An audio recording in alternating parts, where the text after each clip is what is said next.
ከፍተኛ የትምህርት ተቋማት ትውልድ በእውቀት ተቀርጾ በአስተሳሰቡም በስሎ የሚወጣባቸው የትውልድ መፍሪያ ቦታዎች ናቸው። በእነዚህ ቦታዎች ማዕከልነት እውቀትን ፈልገው ከኢትዮጵያ ሁሉም ስፍራ የሚሰባሰቡት መልከ ብዙ ባህል፣ ወግና ልማድ ባለቤቶች መሆናቸው ደግሞ ትንሿ ኢትዮጵያ የምትገለጥበት ምድር ጭምር ያደርገዋል። በወራቤ ዩኒቨርሲቲ የዘንድሮ ዓመት ተመራቂ ጳውሎስ ታደሰና የመጀመሪያ ዓመቱ ቸርነት አለማየሁ በግቢው ቆይታቸው የሀገሪቱን ብዝሃ መልክ ማየት የቻልንበትን ዕድል ያገኘንበት ነው ሲሉ አጫወቱን።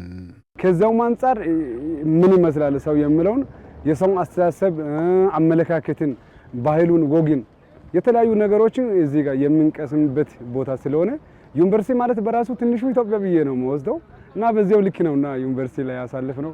አንድ ካፌ አብረን ነው የምንበላው፣ አንድ ላይብረሪ አብረን ነው የምናጠናው፣ አንድ ዶርም አብረን ነው የምንኖረው እና ልዩነት የሚባል ነገር እዚህ ግቢ ውስጥ የለም እና ሁላችንም አብሮ የመኖር በቃ ትንሿ ኢትዮጵያ ብለ መግለጽ ትችላለህ። ግቢውን አብሮ የመኖር ባህልን በቃ የሚያዳብር አይነት ነው እና መከባበሩ ሁሉ ነገር አለ። ለተማሪዎች አብሮነት መጽናት በፍቅር የታጀበ ወዳጅነት ለማፍራት ደግሞ ተቋማቱ ሰላማዊ አየርን የሚተነፍሱ መሆን አለባቸው። ለዚህም ወራቤ ዩኒቨርሲቲ በተቋሙ ውስጥ ለሰላም ጠንቅ ሊሆኑ የሚችሉ ችግሮችን ያስወገደ ስነ ምህዳር ለመፍጠር ከተማሪዎች እስከ ማህበረሰቡ የዘለቀ የተግባቦት ስራዎችን ሰርቷል። ይህም ለዩኒቨርሲቲው ሰላም መጽናት መሰረት አስቀምጧል። ከውጭ አጀንዳ ይሰጣል። የተሰጠው አጀንዳ በተማሪዎች መካከል ተቀባይነት ያገኘውና ወደ ብጥብጥ የሚሄደው። ስለዚህ እሱን ለማስወገድ ምንድነው ያደረግነው? አንደኛ ለሰላም ብጥብጥ መሳር የሚያደርጓቸውን ተማሪዎች የመያዝ የራስ የማድረግ የማቀፍ ስራዎችን ይሰራ ነው። ከዩኒቨርሲቲ አካባቢ ካሉ ሰዎች ጋር ማህበረሰብ ጋር የመወያየት ሰላም ላይ እንዴት መስራት እንዳለብን በጋራ መስራት እንዳለብን ተወያይተን ብዙም ከውጭ የሚገቡ አጀንዳዎች እንዳይኖሩ የማድረግ ስራዎችን ሰርተናል።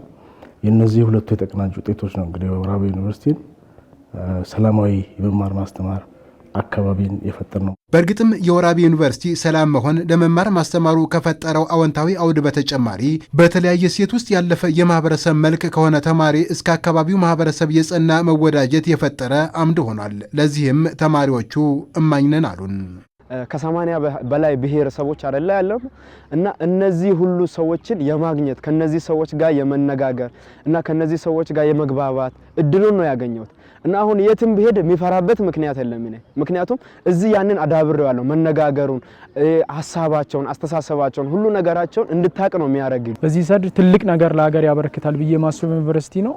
ከተለያዩ ካልቸር እስከመጣን ድረስ ተከባብረን ተቻችለን ስለ ኢትዮጵያ ደግሞ ያላወቅነውንም ጭምር እያወቅን የኛንም ያወቅነው ወደ ሌላ እየነገርን ምናምን እስካሁን ቆይተናልና በጣም ደስ ብሎናል። በዩኒቨርሲቲው የጸናው ሰላም ደግሞ በውስጡ ለቆዩ ተማሪዎች የሚናፈቅ እንዲሆን አድርጎታል። ግቢ ላይ ያለው ማህበረሰብ ውጪ ላይ ያለው ተማሪውን እንዴት ይቀበላል፣ እንዴት ያከብራል፣ እንዴት እንደራሱ ወገን ይመለከተዋል እየምለውን ነገር ስንመለከት የምር እንደራሴ እድል ባገኝና ሁለተኛ ዲግሪ እዚህ ቢቀጥል እንደ ቤተ ብዬ ነው የምወስደው እና እንደ ሰፈር ልጅ ሁሉንም እንደ ቤት እንደ ሰፈር ልጅ ታይተን ነው ሁሉንም ነገር የጨረስነው። እየቆጫቸው ያሉ ተማሪዎች አሉ። ግቢውን ለቆ መሄድ በጣም እየቆጫቸው ያሉ ተማሪዎች አሉ።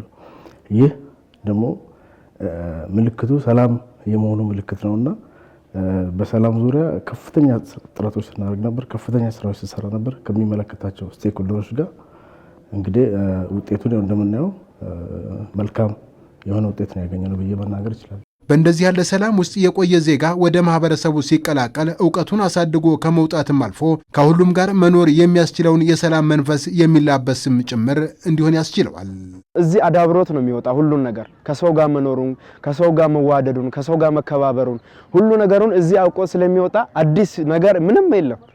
ከዚህ ሲወጣ ነው ለምሳሌ የሚፈራው የሆነ ማህበረሰብ ክፍል ለመናገር ወይ እንትን ለማለት የሆነ የቋንቋ ስትራግል ቢኖረኝም እንኳን አማርኛዬን ተጠቅሜ ቢያንስ መግባባት እችላለሁ እና ከማህበረሰቡ ጋር የመኖር ችግር ይኖርበታል ብዬ አላስብም።